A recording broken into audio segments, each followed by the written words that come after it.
ഞാൻ പറഞ്ഞു എനിക്ക് ബാത്റൂമിൽ പോകാൻ മുട്ടെന്ന് പറഞ്ഞപ്പോഴേ അവർക്ക് സത്യം മനസ്സിലായത്. അതുവരെ അവർക്ക് മനസ്സിലായില്ല. ഞാൻ എടുത്തെടുത്ത് ചോദിക്കുന്നുണ്ട്, ഈ ഗ്യാസിന്റെ വേദന തന്നെയാണ് ഡോക്ടർ, എനിക്ക് അത്രയ്ക്ക് സഹിക്കാൻ വയ്യ, എനിക്ക് കുറവും നടുവൊക്കെ വേദന എടുക്കുന്നു പറഞ്ഞപ്പോൾ പറഞ്ഞു ഗ്യാസിന്റെ ആയിരിക്കും, നമുക്ക് നോക്കാം, അല്ലെങ്കിൽ ചിലപ്പോൾ ഇതിന്റെ ആയിരിക്കുള്ളൂ. അവർ സിമ്പിളായിട്ടാണ് പറഞ്ഞത്. ഇച്ചിരി കഴിഞ്ഞാൽ 15 മിനിറ്റിനുള്ളിൽ എനിക്ക് നേരെ ഷിഫ്റ്റ് ചെയ്യുക, പ്രസവിക്കുക, കയ്യിൽ കുഞ്ഞിനെ തരിക. വെറും 15 മിനിറ്റിനുള്ളിൽ. ഞാൻ ആ സമയത്ത് അങ്ങോട്ട് കെയർ ചെയ്തില്ലായിരുന്നെങ്കിൽ അതും നടക്കത്തില്ലായിരുന്നു. എന്റെ ഈ ബ്ലീഡിങ് മുഴുവൻ പോയതുകൊണ്ടാണ് എന്റെ കുഞ്ഞത് കുടിച്ചത്. ഇവർക്ക് അത് നേരത്തെ കാണാൻ ഇച്ചിരി കണ്ടപ്പോഴത്തേക്കും അത് ഓപ്പറേഷൻ ചെയ്ത് എന്റെ കുഞ്ഞിനെ കിട്ടിയതായിരുന്നു.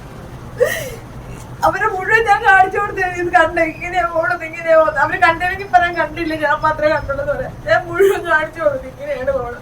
അപ്പോഴാണ് അവര് PV ചെയ്ത് നോക്കിയത്. എന്നിട്ടും പറഞ്ഞു ബ്ലീഡിങ് അല്ല ഇത് മൂത്രത്തിൽ പെടുപ്പിന്റെ ഗുളിക വെച്ചിട്ട് അഴുക്കാ പോണേന്ന് പറഞ്ഞു. നമുക്ക് ഡോക്ടർ പറയുന്നതല്ലേ ചോദിക്കാൻ പറ്റത്തുള്ളൂ. അത്ര നേരം ഞാൻ പറഞ്ഞു ഇത് വേദന എന്തിനാണ് ഡോക്ടറെ, എന്തിനാണ് എടുത്തെടുത്ത് ചോദിച്ചു.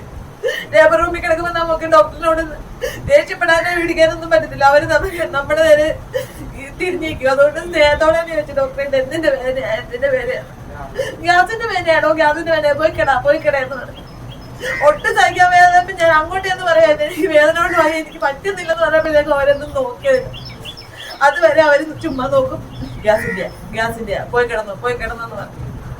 ആദ്യം തന്നെ ഇവർക്ക് ഈ ഡോക്ടേഴ്സ് മെയിൻ ഡോക്ടേഴ്സ് ആരെങ്കിലും ഉണ്ടായിരുന്നെങ്കിൽ ആദ്യം തന്നെ ഇത് ബ്ലീഡിംഗ് എന്ന് പറഞ്ഞിരുന്ന അവർ ഓപ്പറേഷൻ ചെയ്യത്തില്ലായിരുന്നു. ഓപ്പറേഷൻ ചെയ്തിരുന്ന എന്റെ കുഞ്ഞിനെ എനിക്ക് കിട്ടത്തില്ലായിരുന്നു.